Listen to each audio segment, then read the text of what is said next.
Couple of things for optimizing workspace that are grounded in neuroscience and physiology. I've talked before about the fact that when our eyes are directed upward, literally when our eyelids are open, it creates a state of heightened alertness. And this has a relationship to the brainstem neurons that create alertness and their control over the muscles of the eye and, believe it or not, the eyelids. Now, it's not the case that if you are absolutely exhausted and you need to feel more alert, that looking upward is going to make you feel wide awake, although it will help support your levels of alertness. The point here is that you can optimize your workstation that leverages this aspect of the visual system and your level of alertness. Since most of us want to be awake while we're working, try and position your screen or your tablet, whatever device you happen to be working on, at least at eye level and ideally slightly higher. If you think about it, most people are not doing this. Most people are looking down at their computer or tablet or are angling their eyes at their screen at about 30 degrees. That is not going to support heightened states of alertness and optimal attention.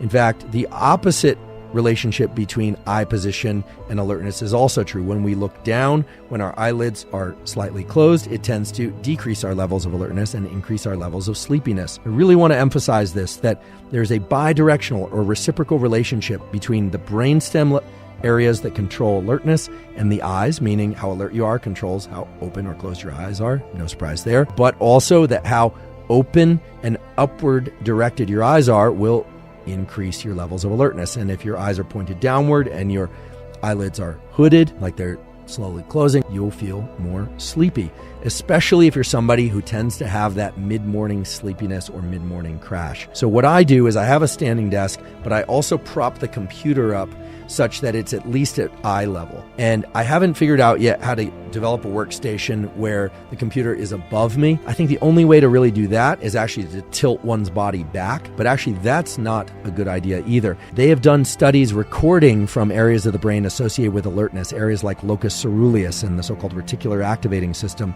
They found is that depending on how reclined you are or upright you are, you will decrease with reclining and increase with sitting forward your levels of alertness. So body posture and whether or not you're upright or reclining will impact your levels of alertness in the predictable ways. And where you position your eyes will dictate whether or not you are feeling more alert or more sleepy. So try and arrange a workstation or a position of your body in your chair or your standing desk, whatever it is, that allows you to work with a heightened state of alertness. This is really, really key for me because I found that when I would sit down, not only would my hip flexors start to get sore, I'd feel tight in the back, etc., but if I was staring down at my screen all day, I would start to feel sleepy and I couldn't figure out what was going on. I also thought maybe I needed glasses. I do wear readers at night, but it was really a problem. And simply by getting the screen directly in front of me at eye level, it's been completely transformative. So we're now at the description of my day and these protocols in which I would do a 90-minute bout of work. Now, why 90 minutes? Well, the brain is going through these 90-minute so-called ultradian cycles throughout the entire day and night. Every 90 minutes, we shift over from being very alert to being less alert and then back to alert again. Here's how it works. At the start of one of these 90-minute ultradian cycles, my brain is not quite engaged in whatever it is I'm trying to do. Now, oftentimes I have things jumping into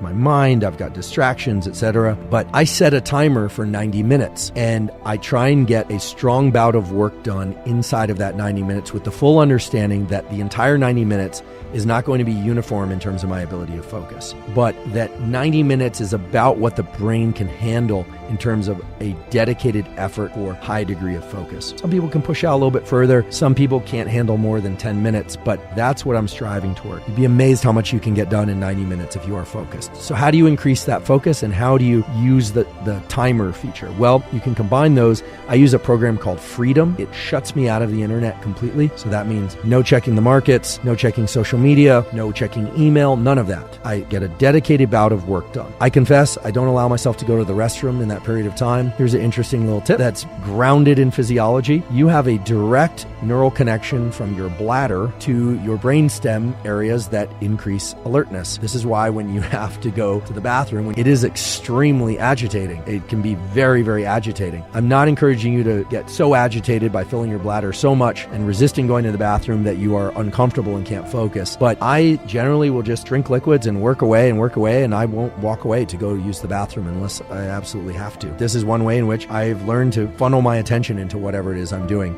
Because as you all know, the moment you sit down to do some serious work and you flip off the internet, all of a sudden it's as if the phone has a voice. It starts calling you. It's almost as if the restroom has a voice. But we all are familiar with the fact that if we are focused on something, that all that just kind of melts away. So the goal is to get into what I call the tunnel, to really get into a tunnel of quality work. The brain loves that state, but it's very hard for many of us to access. My phone is absolutely off. It's not on airplane mode. It's absolutely off during this time. If I've been struggling with that, and I confess, there are times when, for whatever reason, something going on in life, it's been harder to put away the phone. I will sometimes put it in my car. I've done, and I suggest people do whatever they need to in order to self-regulate that activity. And if you're somebody that feels that you absolutely need to be on your phone and on the computer for this work bout or the work that you do, well, that's a different matter altogether. This is just simply how I work. So I will do 90 minutes, and I do set a timer, and I turn on the program Freedom, locks me out of the internet. If someone rings on the doorbell, I will often shout, not coming to the doorbell, leave it there. Unless there's a real emergency, I'm not going to step away from that work. And that's what works for me. You can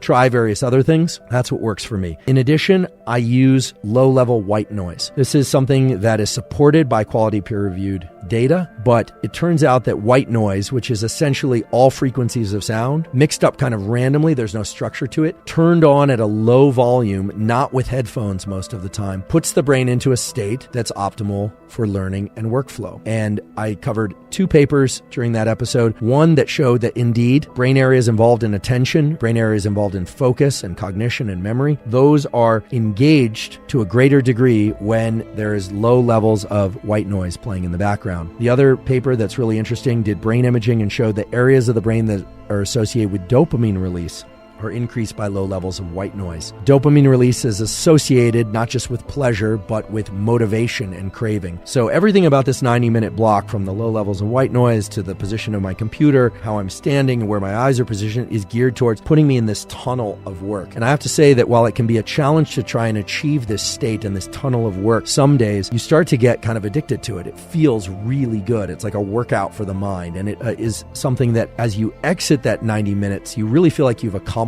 a lot, because often you have, and it just feels deeply satisfying. And I'm convinced that that's because of the release of neuromodulators like dopamine and the norepinephrine that's circulating in your system. And I want to be clear that I'm not perfect about this 90 minutes. Occasionally I get drawn away. Occasionally something will happen, or I'll go use the restroom. But I really try and achieve this most, if not every day that I'm alive, because for me, that work session is kind of holy. It's where I set up a relationship, not just between me and the work that I'm doing, but between me and my ability to control my own state of mind using these various supports of the white noise, etc. But really, those supports are peripheral to the fact that I'm creating this space. I'm funneling my brain into a state rather than allowing whatever events and contexts on social media and elsewhere might be occurring in the world that would yank me out of what for me is my purpose and my mission in life, which is to do the sorts of work that I do.